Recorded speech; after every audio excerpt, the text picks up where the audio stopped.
شوند. همه این حیوان ها از تو می ترسن و در تو تابع می شوند. این از سیرش گفت.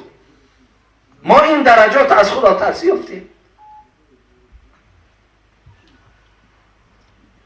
یک مرد،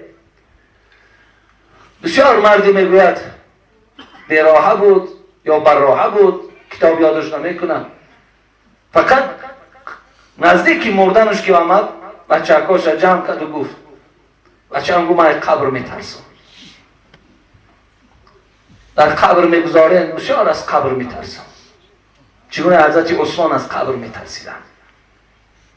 حضرت عثمان از قبر میترسیدن. امروز برادر عزیز، عثمانی که پیغمبر خدا آشکارا در رویش گفته بود انت فی الجنه، تو جنتی هستی، شخصی را که بشارتی به جنت داده بود از قبر میترسید.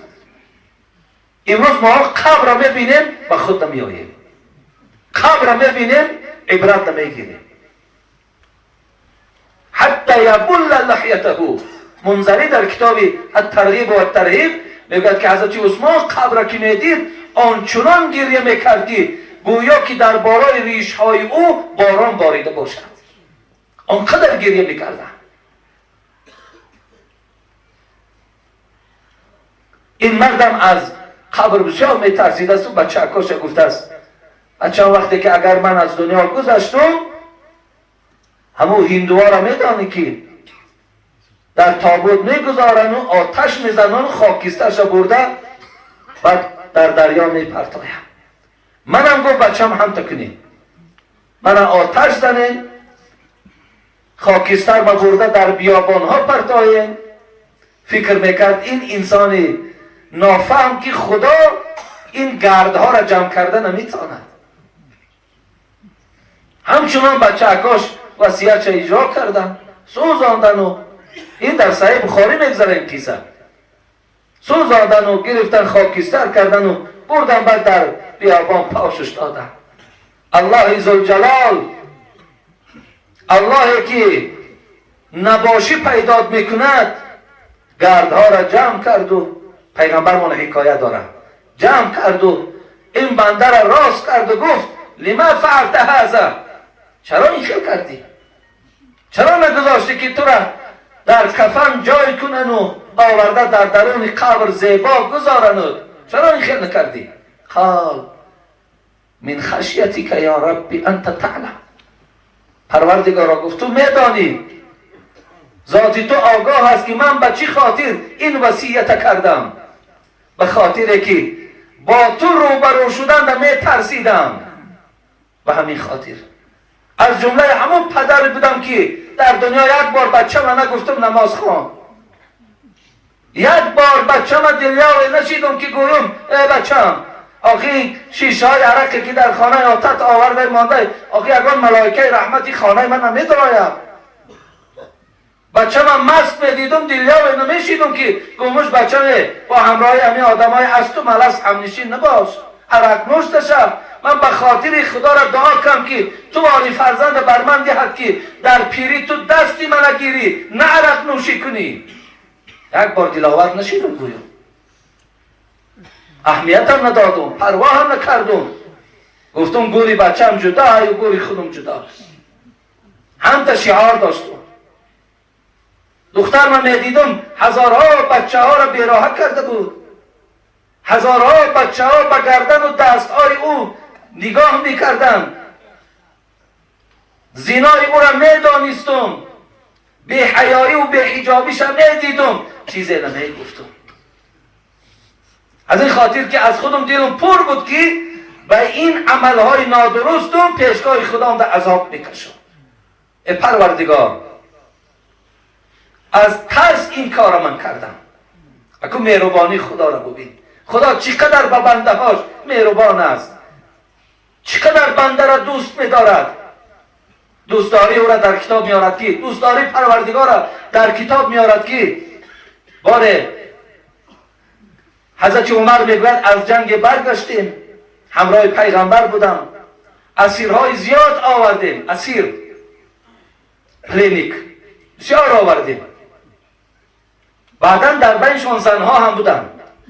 یک زن در داخل همین مردم شور و فتور داشت، اینجا می‌دراید اونجا می‌دراید، گویا چیزی را میکاود. حضرت عمر میگوید پیغمبر خدا با من اشاره کردن با همین زنک خوب توجه کن، او کودکش را میکاود، کودکی خورد. بعدا میگوید نگاه کردم که کودک یافت و آنچنان مادر خرسند شد که در همین پیشی برش کودک میجکید و پیستانش برآورده در دهان او میداد و سر و روی او را بوسه میزد. حبیب خدا گفت محبت مادر را به فرزند دیدی؟ گفت دیدم. گفت الحال اگر رفته گویی ای مادر همین کودک در آتش پرتا و میپرتاید؟ حضرت عمر گفتن نه، گفتن او در آتش نمیپرتاید، او راضی است که خودش در آتش پرتاید نه کودکش. بعدا پیغمبر خدا با عمر چی گفت؟ لله افرح بعباده من هذه بولدها. قسم به بزرگی خدا گفت پیغمبری خدا، قسم به عزتش، قسم به جلالش که پروردگار آنچنان مهربان و آنچنان دوستدار به بندگانش است که از این مادری که به فرزندش دارد، از این مادری که به فرزند دوستداری دارد، از این دیده الله به شما مهربان است، الله دوستدار شماست. بعدا این مرد که گویم که شکایت کرده بود پیشگاه خدا در راستش کرد و گفت برای چی این کار کردی؟ چی گفت؟ گفت من خشیتک، از ترس تو را، از ترس تو را کردم. اکو خدا ترسی را ببینید دادر عزیز. غفر الله. حبیب خدا جواب گفت خداوند وقتی که از دهان این مرد شنید که ای پروردگار همین کار من از ترس تو کردم، در اصل از خدا می ترسیده است، از ترس تو کردم. پروردگار گفت به خاطر آنکه تو از من می ترسی من مورد مغفرت تو را قرار دادم، تو را بخشیدم. برادر عزیز و گرامی، خدا ترسی انسان گناهش محو میکنه. خدا ترسی انسان درجاتش در پیش خدا بلند میکنه. میایم به سر قصه بودیم. پیش پیغمبر خدا آمد جوان و چی گفت؟ من بدبختم یا نیکبخت؟ من بهشتی ام یا دوزخی؟ کسی پرسید از سلطان ابرار شدم درمانده یک امر دشوار، ندانم من سعیدم یا که بدبخت، بهشتیم و یا در عقبه سخت.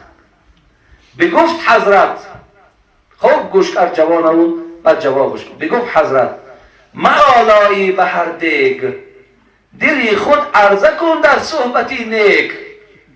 اگر مائل شود دل نیک بختی، بکش سوی عزیزان زود رختی.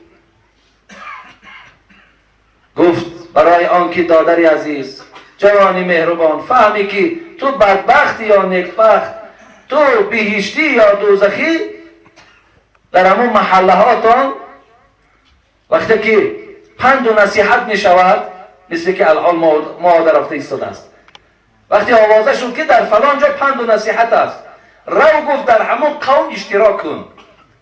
اگر در همون حالت گوش کردن دل تو نرم شد، خواهشاتت زیاد شد، وقتت خوش شد، حتی به دلت گذرانیدی که هزار شکر که امروز چه روزی خوبه بود است که من در این خیل ساعتی با خیر و با سعادت اشتراک کردم. یا در دلت گذرانیدی که اگر خدای مهربان من صاحب فرزند کند، من در ختنه سوری او یا در زن دادن او یا در دخترتوی خود من باید پند و نصیحت کنم. اگر هم تا میل ها هم تا خواهش ها اگر در دل کدام تو که پیدا می شده است، حبیب خدا گفت چی بوده است؟ تو آدمی با سعادتی، تو آدمی بهشتی. لیکن در دوامش چی گفتم؟ باز دلت گر جوان گفته ایستاده است،